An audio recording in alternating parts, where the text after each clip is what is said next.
പവിത്രം സീരിയലിന്റെ latest episode review ആണ് പറയുന്നത്. ഉടനെ തന്നെ ഏഷ്യാനെറ്റിൽ ഇത് സംപ്രേഷണം ചെയ്യുന്നതായിരിക്കട്ടോ. അപ്പോൾ സീസൺ 2ലെ സ്റ്റോറി ഒന്ന് നോക്കിയാലോ.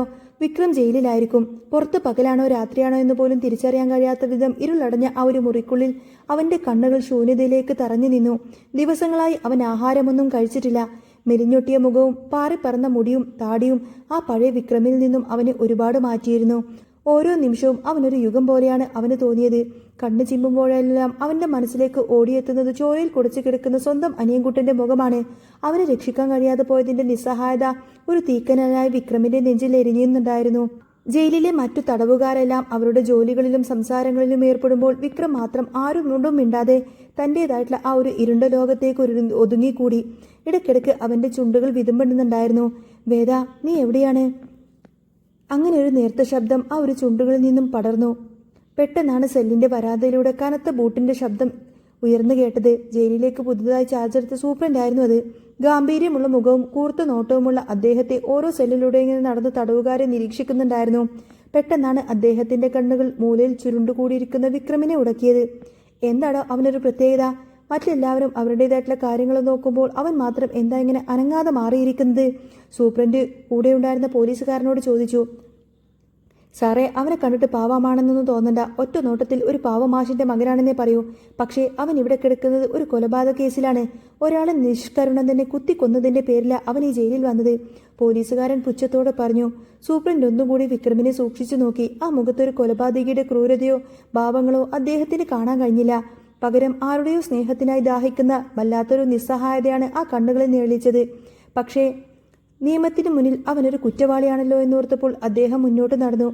വേദയുടെയും വിക്രമിന്റെയും അഭാവത്തിൽ കമ്പനിയുടെ പൂർണ്ണ നിയന്ത്രണം ശ്രീകാന്ത് ഏറ്റെടുത്തിട്ടുണ്ടായിരുന്നു. വേദ കഷ്ടപ്പെട്ട് കെട്ടിപ്പടുത്ത ആ വലിയ സാമ്രാജ്യത്തിന്റെ മുതലാളി ചുമയുകയായിരുന്നു അവൻ. അധികാരം കയ്യിൽ വന്നതോടുകൂടെ അവന്റെ തനി നിറം പുറത്തു വന്നു തുടങ്ങി. ജീവനക്കാർക്ക് ശമ്പളം കൊടുക്കാതെയും കമ്പനിയുടെ ഫണ്ടുകൾ വലിയ തോതിൽ തിരിമറി നടത്തിയും അവൻ തന്റെ ബാങ്ക് ബാലൻസ് വർദ്ധിപ്പിച്ചു. എന്നാൽ ഈ വിവരങ്ങളെല്ലാം തന്നെ ശ്രീകാന്തിന്റെ അനിയത്തി ദീപ്തിയിലൂടെ തന്നെ ശങ്കരനാരായണൻ അറിയുന്നുണ്ടായിരുന്നു. ഒരു ദിവസം വൈകുന്നേരം വീട്ടിലേക്ക് വന്ന ഉടനെ തന്നെ ദീപ്തി അച്ഛനെ തിരക്കി ചെന്നു. അച്ഛ, ഓഫീസിലെ കാര്യങ്ങളൊക്കെ വലിയ പ്രശ്നത്തിലേക്കാ പോകുന്നത്. അവിടെ വലിയ ക്രമക്കേടുകളാണ് നടക്കുന്നത്. സ്റ്റാഫുകൾക്കാർക്കും കൃത്യമായിട്ട് ശമ്പളമോ ആനുകൂല്യങ്ങളോ ഒന്നും തന്നെ കിട്ടുന്നില്ല. എല്ലാവരും വലിയ പരാതിയിലാണ്. ശ്രീകാന്ത് ഒറ്റയ്ക്ക് തീരുമാനമെടുക്കുന്നത് കൊണ്ട് എനിക്കൊന്നും ചെയ്യാൻ പറ്റുന്നില്ല. ദീപ്തിയുടെ വാക്കുകളിൽ വലിയ ആശങ്കയുണ്ടായിരുന്നു. ഇത് കേട്ട് ശങ്കരനാരായണന്റെ മുഖം ദേഷ്യം കൊണ്ട് ചുവന്നു. എന്റെ മൂത്ത മകൾ വേദ, അവൾ രാവും പകലും കഷ്ടപ്പെട്ട് ഉണ്ടാക്കിയതാണ് ആ കമ്പനി. അവളുടെ കുഞ്ഞുങ്ങൾക്ക് അവകാശപ്പെട്ട സ്വത്തുക്കൾ ഇങ്ങനെ നശിപ്പിക്കാൻ ഞാൻ ആരെയും അനുവദിക്കില്ല, ശങ്കരനാരായണൻ ഉറപ്പിച്ചു പറഞ്ഞു. പിറ്റേന്ന് രാവിലെ തന്നെ മനസ്സിൽ വലിയൊരു തീരുമാനത്തോടു കൂടി ശങ്കരനാരായണൻ നേരെ ഓഫീസിലേക്ക് തിരിച്ച് നേരെ പോയത് എംഡിയുടെ ക്യാബിനിലേക്കാണ്. അധികാര ഗർവോട് കസേരയിൽ ചാരിയിരിക്കുന്ന ശ്രീകാന്തിനെ കണ്ടപ്പോൾ ചന്ദ്രശേഖരന്റെ രക്തം തിളച്ചു. പെട്ടെന്ന് തന്നെ ശങ്കരനാരായണനെ അവിടെ കണ്ട ശ്രീകാന്ത് ഒരൽപ്പം അമ്പരപ്പോടെ എഴുന്നേറ്റു. അച്ഛൻ എന്താ പെട്ടെന്ന് ഇങ്ങോട്ടേക്ക്? എന്തെങ്കിലും ആവശ്യമുണ്ടായിരുന്നെങ്കിൽ എന്നോട് പറഞ്ഞാൽ പോരായിരുന്നോ? ശ്രീകാന്ത് ചിരിച്ചോണ്ട് ചോദിച്ചു. എനിക്ക് നിന്നോട് ഒരാവശ്യവുമില്ല. ഇന്ന് തൊട്ട് ഈ കമ്പനിയുടെ കാര്യങ്ങൾ മുഴുവൻ ഞാനാ നോക്കാൻ പോകുന്നത്. നീ ഇനി ഇവിടുത്തെ കാര്യങ്ങളിലൊന്നും ഇടപെടണ്ട. ശങ്കരനാരായണന്റെ ശബ്ദം കർക്കശമായിരുന്നു. ശ്രീകാന്തിന്റെ മുഖത്ത് ചിരി മാഞ്ഞു. അച്ഛനോ? അച്ഛൻ എന്തിനാ ഈ പ്രായത്തിൽ ഇവിടെ കമ്പനിയുടെ ഭാരമൊക്കെ തലയിലെടുത്തു വെക്കുന്നത്? ഞാൻ ഇവിടെയുണ്ടല്ലോ എല്ലാം നോക്കാൻ. നീ നോക്കുന്ന ലക്ഷണം എനിക്ക് നന്നായിട്ടറിയാം. ഇതെന്റെ അച്ഛനായിട്ടുണ്ടാക്കി നടത്തിയ ഓഫീസാണ്. ഇവിടുത്തെ കാര്യങ്ങളൊക്കെ ഇനി ഞാൻ നോക്കിക്കോളാം. ഇത് വേദക്കും കൂടി അവകാശപ്പെട്ട സ്വത്തുക്കളാണ്. ഇതിന്റെ യഥാർത്ഥ അവകാശികൾ അവളുടെ കുഞ്ഞുങ്ങളാണ്. അതുകൊണ്ട് തന്നെ നിനക്ക് ഈ കമ്പനിയുടെ യാതൊരുവിധ അവകാശവും ഞാൻ ഇനി തരാൻ ഉദ്ദേശിക്കുന്നില്ല, ശങ്കരനാരായണൻ തീർത്തും പറഞ്ഞു. ശ്രീകാന്തിന്റെ കണ്ണുകളിൽ പകയെരിഞ്ഞു. നിങ്ങൾക്ക് ഇത്രമാത്രം അഹങ്കാരോ? നിങ്ങളുടെ മൂത്ത മകൾ എന്നോട് കളിക്കാൻ വന്നിട്ട് ഒടുവിലിപ്പോ എന്തായി? എന്നെ പേടിച്ച് നാടും വീടും വിട്ട് എങ്ങോട്ടേക്കോ ഓടിപ്പോയി. അതേ അവസ്ഥ നിങ്ങൾക്കുണ്ടാവണോ? അവൻ ഭീഷണിസ്വരത്തിൽ ചോദിച്ചു. ശങ്കരനാരായണൻ ഒട്ടും കുലുങ്ങിയില്ല. നീ എന്നെ ഭീഷണിപ്പെടുത്തുവാണോ? നിനക്കൊന്നും എന്നെ ഒന്നും ചെയ്യാൻ കഴിയില്ല ശ്രീകാന്തേ. നീ ഇവിടെ കാണിച്ചു കൂട്ടിയ സകല ക്രമക്കേടുകളും ഞാൻ പുറത്തു കൊണ്ടുവരും. നിന്റെ തനി നിറം എല്ലാവരും അറിയും. അത്രയും പറഞ്ഞ് ശങ്കരനാരായണൻ അവിടെ നിന്ന് ദേഷ്യത്തോടെ ഇറങ്ങിപ്പോയി. അപമാനഭാരവും പകയും കൊണ്ട് ശ്രീകാന്ത് അവിടെ തന്നെ തറഞ്ഞു നിന്നു.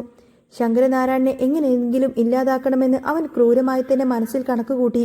പിറ്റേന്ന് രാവിലെ ശങ്കരനാരായണൻ ഓഫീസിലേക്ക് പോകാൻ വേണ്ടി തയ്യാറെടുക്കുകയായിരുന്നു. ഫയലുകളെല്ലാം എടുത്ത് ബാഗിൽ വെക്കുന്നവരില്ലാണ്ട് ശ്രീകാന്ത് ആ ഒരു മുറിയിലേക്ക് വന്നത്. അവന്റെ മുഖത്ത് എന്തോ വലിയൊരു ക്രൂരത ഒളിച്ചിരിക്കുന്നുണ്ടായിരുന്നു. എന്താ, ഇന്നും ഓഫീസിലേക്ക് പോവാൻ തന്നെയാണ് ഉദ്ദേശം? ശ്രീകാന്ത് പരിഹാസത്തോടെ ചോദിച്ചു. ഞാൻ നിന്നോട് ഇന്നലെ തന്നെ പറഞ്ഞതല്ലേ ഇനി കമ്പനിയുടെ കാര്യങ്ങളൊക്കെ ഞാൻ തന്നെയാ നോക്കുന്നത് എന്ന്. നീ ഇങ്ങോട്ടേക്ക് ഇടപെടണ്ട, ശങ്കരൻ മുഖം കൊടുക്കാതെ പറഞ്ഞു. അതെന്താ, നിങ്ങളുടെ ആ ഒരു ഗുണ്ടയായ മരുമോൻ ജയിലിൽ കിടക്കുകയല്ലേ? അവൻ പുറത്തിറങ്ങുമ്പോൾ ഇനി കമ്പനി എല്ലാം തന്നെ അവനെ ഏൽപ്പിക്കാനാവും നിങ്ങളുടെ പ്ലാന്. പക്ഷേ ഞാനത് സമ്മതിക്കില്ല. ഇതൊക്കെ എനിക്ക് അവകാശപ്പെട്ടതാണ്. ശ്രീകാന്ത് ശബ്ദമുയർത്തി. ശങ്കരനാരായണൻ ദേഷ്യത്തോടെ അവനെ നോക്കി തിരിഞ്ഞു. എടാ, നീ എന്താടാ വിചാരിച്ചത്? നീ ചെയ്ത തെറ്റുകളൊക്കെ എക്കാലവും മൂടി വെക്കാമെന്നോ? നീ നടത്തിയ അഴിമതികൾ മുഴുവൻ ഞാൻ ഇന്ന് പുറത്തു കൊണ്ടുവരും. നീ എന്റെ മകനാണെന്ന് പോലും ഞാൻ അങ്ങ് നോക്കില്ല. നിന്നെ ഞാൻ ജയിലിലാക്കും. ഹോ, അത്രക്ക് ധൈര്യമാണോ നിങ്ങൾക്ക്? ശ്രീകാന്തിന്റെ നിയന്ത്രണം അങ്ങ് നഷ്ടപ്പെടൂ. മാറടാ മുന്നിൽ നിന്ന് എന്നൊക്കെ പറഞ്ഞുകൊണ്ട് ശങ്കരനാരായണൻ അവനെ അങ്ങ് തള്ളി മാറ്റി മുന്നോട്ട് നടക്കാൻ ശ്രമിച്ചു. എന്നാൽ പകയോടെ നിന്ന് ശ്രീകാന്ത് പൂർണ്ണ ശക്തിയുമെടുത്ത് ശങ്കരനാരായണൻ പിന്നിലേക്ക് അങ്ങ് ആഞ്ഞു തള്ളി. അപ്രതീക്ഷിതമായ ആ തള്ളലിൽ ശങ്കരനാരായണന്റെ ബാലൻസ് തെറ്റി. അയാൾ പിന്നോട്ടാഞ്ഞ് കട്ടിലിന്റെ മൂലയിലേക്ക് അതിദാരുണമായി വീണു. തല ശക്തമായി ഇടിച്ചു വീണ ശങ്കരനാരായണൻ ഒരു ഞെരുക്കത്തോടെ അവിടെ ബോധരഹിതനായി കിടന്നു. ശബ്ദം കേട്ട് അടുക്കളയിൽ നിന്നും പത്മ ഓടി വന്നു. രക്തത്തിൽ കുളിച്ചു കിടക്കുന്ന ശങ്കരനാരായണനെ കണ്ട് അവൾ അലമുറയിട്ട് കരഞ്ഞു. അയ്യോ അയ്യോ, എന്താ പറ്റിയത് ശങ്കരേട്ടാ? ഉടനെ തന്നെ ശ്രീകാന്ത് തന്റെ ഭാവം മാറ്റി. അവൻ വലിയ സങ്കടം അഭിനയിച്ചുകൊണ്ട് പത്മയുടെ അടുത്തേക്ക് ചെന്നു. അയ്യോ അമ്മേ, അച്ഛൻ പെട്ടെന്ന് തല ഇറങ്ങി വീണതാ. നമുക്ക് വേഗം ഹോസ്പിറ്റലിലേക്ക് കൊണ്ടുപോവാം. അവർ വേഗം തന്നെ ശങ്കരനാരായണനെ ഹോസ്പിറ്റലിലേക്ക് എത്തിച്ചു. ഐസിയുവിന് മുന്നിൽ കരഞ്ഞുകൊണ്ട് തന്നെ പത്മം ഇരിക്കുന്നുണ്ടായിരുന്നു. അവരെ ആശ്വസിപ്പിക്കുന്നത് പോലെ ശ്രീകാന്തും ഒപ്പമുണ്ടായിരുന്നു. എന്നാൽ അവന്റെ ഉള്ളിൽ ശങ്കരനാരായണൻ മരിച്ചു കിട്ടിയിരുന്നെങ്കിൽ എന്ന പ്രാർത്ഥനയായിരുന്നു. മണിക്കൂറുകൾ നീണ്ട പരിശോധനക്കൊടുവിൽ ഡോക്ടർ പുറത്തേക്ക് വന്നു. അദ്ദേഹത്തിന് ചെറിയൊരു അറ്റാക്ക് സംഭവിച്ചിട്ടുണ്ട്. വീഴ്ചയുടെ ആഘാതത്തിൽ തലച്ചോറിന് കാര്യമായിട്ട് പരിക്കേറ്റിട്ടുണ്ട്. ശരീരത്തിന്റെ ഒരു വശം തളർന്നുപോയി. ഇനി സംസാരിക്കാനൊന്നും വലിയ ബുദ്ധിമുട്ടായിരിക്കും. ഡോക്ടറുടെ വാക്കുകൾ കേട്ട് പത്മത്തിന് അത് താങ്ങാൻ കഴിയുന്നതിലും അപ്പുറമായിരുന്നു.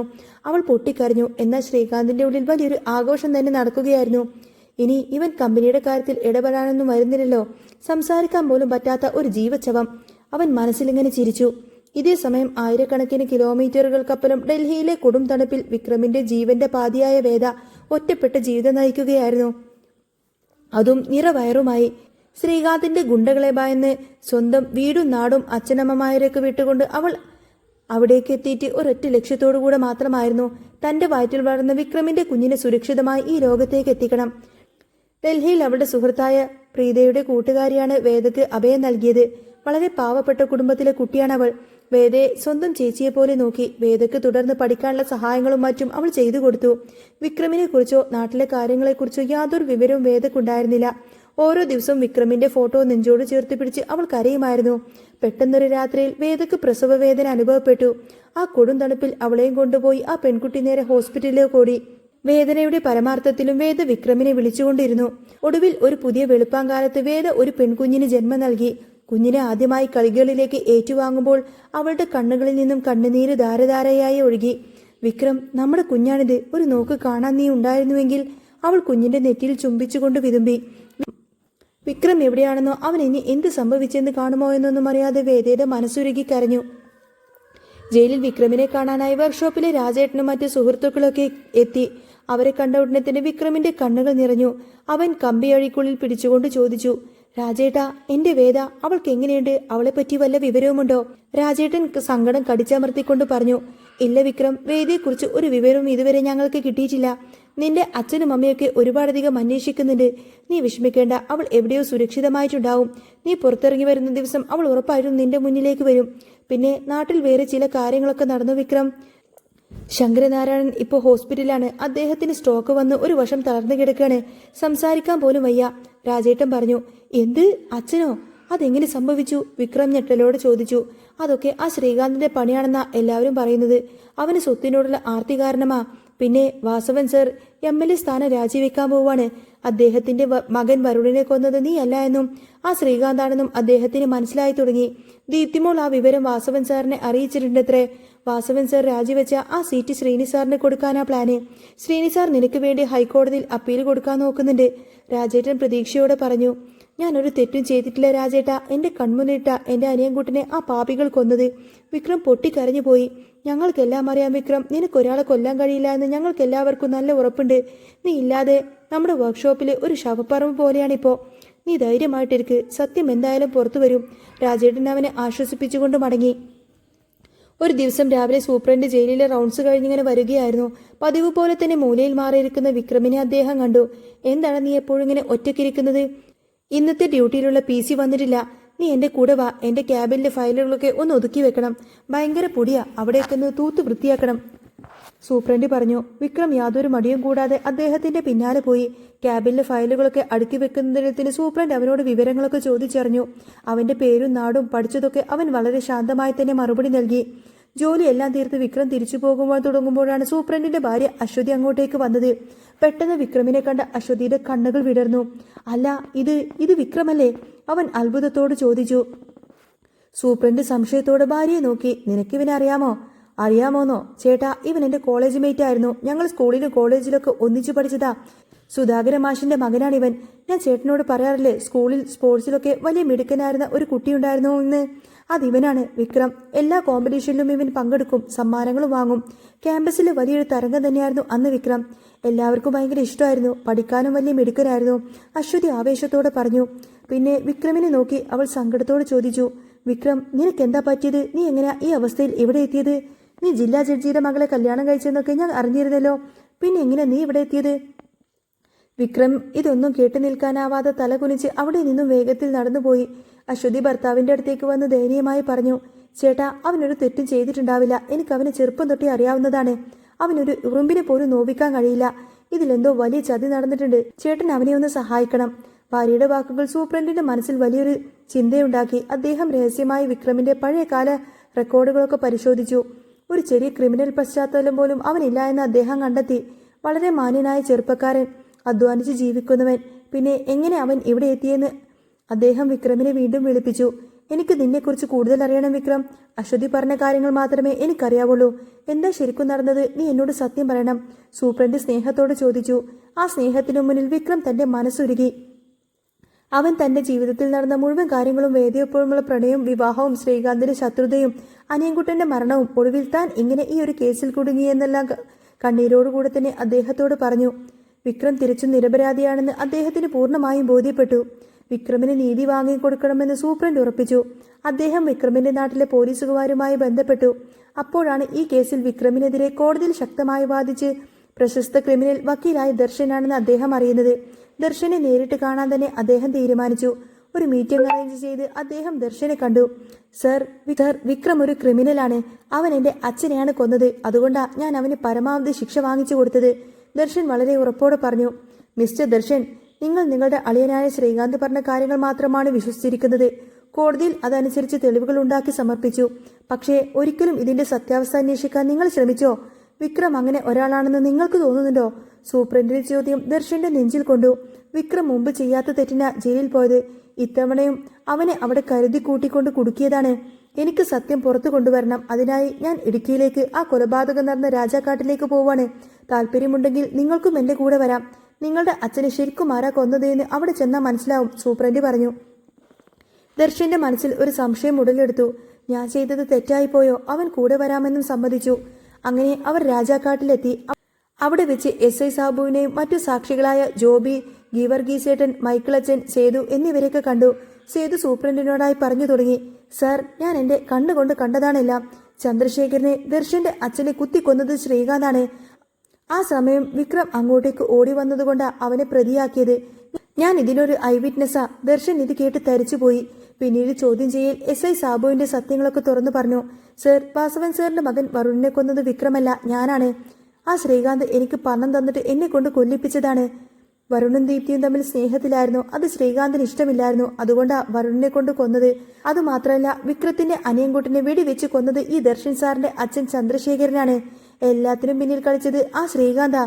സത്യങ്ങൾ ഓരോന്നോരോന്നായി പുറത്തു വന്നപ്പോൾ ദർശന നിന്ന നിൽപ്പിൽ ഭൂമി പിളർന്ന് താഴേക്ക് പോകുന്നത് പോലെ തോന്നി. എന്റെ ഈശ്വര, ഞാൻ എത്ര വലിയ പാപമാ ചെയ്തത്. സ്വന്തം അച്ഛനെ കൊന്നവനെ വിശ്വസിച്ച് ഒരു നിരപരാധിയെ ഞാൻ ജയിലിൽ അടച്ചല്ലോ എന്ന് ദർശന്റെ കണ്ണുകൾ നിറഞ്ഞു. ശ്രീകാന്തിനോടുള്ള പക ദർശനിലങ്ങ് ആളിക്കത്തി. അവൻ രഹസ്യമായി ശ്രീകാന്തിനെതിരെയുള്ള എല്ലാ തെളിവുകളും ശേഖരിക്കാൻ തുടങ്ങി. അപ്പോഴേക്കും പോലീസ് ശ്രീകാന്തിനെ സ്റ്റേഷനിലേക്ക് വിളിപ്പിച്ച് നോട്ടീസ് അയച്ചു തുടങ്ങിയിരുന്നു. ആരാണ് തനിക്കെതിരെ കളിക്കുന്നതെന്ന് മനസ്സിലാവാതെ ശ്രീകാന്ത് പരിഭ്രാന്തനായി. ഒടുവിൽ ഹൈക്കോടതിയിൽ വിക്രമിന്റെ അപ്പീൽ ഹർജി പരിഗണിക്കുന്ന ദിവസം വന്നെത്തി. കോടതി മുറിയിൽ എല്ലാവരും ആകാംക്ഷയോടെ നിന്നു. വിക്രമിന് വേണ്ടി ഹാജരായത് സാക്ഷാൽ ദർശൻ തന്നെയായിരുന്നു. ജഡ്ജി അത്ഭുതത്തോട് ചോദിച്ചു. മിസ്റ്റർ ദർശൻ, നിങ്ങളല്ലേ ഇതിനു മുൻപ് വിക്രമിന് ശിക്ഷ വാങ്ങിച്ചു കൊടുത്തത്? ഇപ്പോൾ നിങ്ങൾ തന്നെ അവന് വേണ്ടി അപ്പീലിന് വന്നോ? അതെ യുവർ ഓണർ, വിക്രമിന് ശിക്ഷ വാങ്ങിക്കൊടുത്തത് ഞാൻ തന്നെയാണ്. പക്ഷേ അത് എന്റെ ജീവിതത്തിൽ എനിക്ക് പറ്റിയ ഏറ്റവും വലിയ തെറ്റായിരുന്നു. ശരിയും തെറ്റും അന്വേഷിക്കാതെ എന്നെ ചിലർ തെറ്റിദ്ധരിപ്പിച്ചതിന്റെ പേരിൽ ഞാൻ ചെയ്ത തെറ്റാണത്. ഈ വിക്രം പൂർണ്ണമായും നിരപരാധിയാണ്. SI സാബുവും ജോബിയും മുൻപ് നൽകിയ കള്ളമൊഴിയായിരുന്നു. യഥാർത്ഥ കൊലപാതകി ശ്രീകാന്താണ്. അതിനുള്ള എല്ലാ തെളിവുകളും സാക്ഷിയുടെ പുതിയ മൊഴികളും ഞാൻ ഈ ഫയലിൽ സമർപ്പിക്കുന്നു. ദർശൻ വളരെ വ്യക്തമായി വാദിച്ചു. തെളിവുകളെല്ലാം വ്യക്തമായി പരിശോധിച്ച ജഡ്ജിക്ക് കാര്യങ്ങളുടെ നിജസ്ഥിതി മനസ്സിലായി. വിക്രം നിരപരാധിയാണെന്നും സകല കുറ്റകൃത്യങ്ങളുടെയും സൂത്രധാരൻ ശ്രീകാന്താണെന്നും കോടതി കണ്ടെത്തി. പ്രതി വിക്രമിനെ ഈ കോടതി പൂർണ്ണമായും വെറുതെ വിടുന്നു. യഥാർത്ഥ പ്രതിയായ ശ്രീകാന്തിനെ ഉടനടി അറസ്റ്റ് ചെയ്യാൻ ഉത്തരവിട്ടു. ജഡ്ജിയുടെ വാക്കുകൾ കോടതി മുറിയിൽ മുഴങ്ങി. ജയിലിൽ നിന്നും സ്വതന്ത്രനായി പുറത്തിറങ്ങിയ വിക്രമിനെ സ്വീകരിക്കാൻ കമലമ്മയും സുധാകര മാഷും രാജേട്ടനും എല്ലാവരും എത്തിയിരുന്നു. പുറത്തിറങ്ങിയ വിക്രമിന്റെ അടുത്തേക്ക് ദർശൻ കുറ്റബോധത്തോടെ നടന്നു ചെന്നു. വിക്രം, നീ എന്നോട് ക്ഷമിക്കണം. നിങ്ങൾ രണ്ടുപേരെയും എനിക്ക് നന്നായിട്ട് അറിയാമായിരുന്നിട്ടും അച്ഛന്റെ മരണം എന്നെ അന്ധനാക്കി. ആ ശ്രീകാന്ത് പറഞ്ഞത് മാത്രമാ ഞാൻ വിശ്വസിച്ചത്. ഞാൻ കാരണം നിങ്ങൾ ഒരുപാട് അനുഭവിച്ചുവല്ലേ. ദർശൻ തലകുനിച്ചു നിന്നു. വിക്രം ഒരു പുഞ്ചിരിയോടുകൂടെ അവന്റെ തോളിൽ തട്ടി. ശേഷം അവൻ തന്റെ ജീവരക്ഷകനായ ആ സൂപ്രണ്ടിന്റെ അടുത്തേക്ക് ചെന്നു. സാറിനോട് എത്ര നന്ദി പറഞ്ഞാലും മതിയാവില്ല സാറേ. സാർ ഒരു ദൈവത്തെ പോലെ എന്റെ ജീവിതത്തിലേക്ക് വന്നത്. ഹേയ്, ഞാൻ എന്റെ ഡ്യൂട്ടി ചെയ്തു, അത്രയുള്ളൂ വിക്രം. നീ ഒന്നിനെക്കുറിച്ചും ഓർത്ത് വിഷമിക്കേണ്ട. നിന്റെ വേദയെ ഞാൻ ഉടനെ തന്നെ കണ്ടെത്തി തരാം. അവളെ നിന്റെ അടുത്തേക്ക് സുരക്ഷിതമായി എത്തിക്കാനുള്ള ഏർപ്പാടുകളൊക്കെ ഞാൻ ചെയ്തു തരാം, അദ്ദേഹം സ്നേഹത്തോടെ പറഞ്ഞു. ഇതേ സമയം ഡൽഹിയിലെ ആ ചെറിയ മുറിയിലിരുന്ന് വേദ അന്ന് വന്ന മലയാളം പത്രം വായിക്കുകയായിരുന്നു. പെട്ടെന്ന് തന്നെ ആദ്യത്തെ പേജിലെ ആ ഒരു വലിയ വാർത്ത കണ്ട് അവളുടെ കണ്ണുകൾ വിടർന്നു. നിരപരാധിയായ വിക്രമിനെ കോടതി വെറുതെ വിട്ടു. സകല കുറ്റകൃത്യങ്ങളുടെയും സൂത്രധാരനായ ശ്രീകാന്ത് അറസ്റ്റിൽ. വാർത്ത വായിച്ചതോടുകൂടി തന്നെ വേദയുടെ ശ്വാസം നിലച്ചതുപോലെ തോന്നി. സന്തോഷം കൊണ്ട് അവൾക്ക് എന്തു ചെയ്യണമെന്നറിയാതെയായി. അവൾ ഓടിച്ചെന്ന് തന്റെ കുഞ്ഞിനെ വാരിയെടുത്ത് ഉമ്മ വെച്ചു. മോളെ, നിന്റെ അച്ഛൻ വരുന്നു. സത്യം ചെയ്യിച്ചു. നമുക്ക് നാട്ടിലേക്ക് തിരിച്ചു പോകണം, നിന്റെ അച്ഛന്റെ അടുത്തേക്ക്. അങ്ങനെ വേദ ഒരുപാടധികം നാളുകൾക്ക് ശേഷം, അതായത് 5 വർഷത്തിന് ശേഷമായിരിക്കും മോളെ കൂട്ടിക്കൊണ്ട് തന്നെ നാട്ടിലേക്ക് വരാൻ തുടങ്ങുന്നത്. വേദ ഡൽഹിയിൽ വെച്ച് പഠിച്ച് കളക്ടറായിട്ടുണ്ടാവും. അങ്ങനെ കേരളത്തിലേക്ക് ട്രാൻസ്ഫർ കിട്ടിയിട്ടുണ്ടാവും. ഇനിയെങ്കിലും തന്റെ മോളോടൊപ്പം തന്നെ വിക്രമിന്റെ കൂടെ ജീവിക്കാമെന്നോർത്തുകൊണ്ട് തന്നെ യാത്രക്കായി അവൾ ഒരുങ്ങാൻ തുടങ്ങി. ഇനിയെങ്കിലും അവർക്ക് ഒരുമിച്ച് ജീവിക്കണം. കഴിഞ്ഞ പോലെ ഇരുണ്ട കാലത്തെ മറന്ന് പുതിയൊരു പുലരിയിലേക്ക് വിക്രമും വേദയും കൈപിടിക്കുന്ന ഒരു അടിപൊളി സൂപ്പർ രംഗങ്ങളൊക്കെ ഇനി വരാൻ പോകുന്നുണ്ട്. അപ്പോൾ നിങ്ങൾക്ക് ഈ ഒരു ചാനൽ ഇഷ്ടമാവുകയാണെങ്കിൽ സബ്സ്ക്രൈബ് ചെയ്യാനും സപ്പോർട്ട് ചെയ്യാനും മറക്കല്ലേ. നെക്സ്റ്റ് വീഡിയോ ആയിട്ട് ഉടനെ വരാം. ബൈ.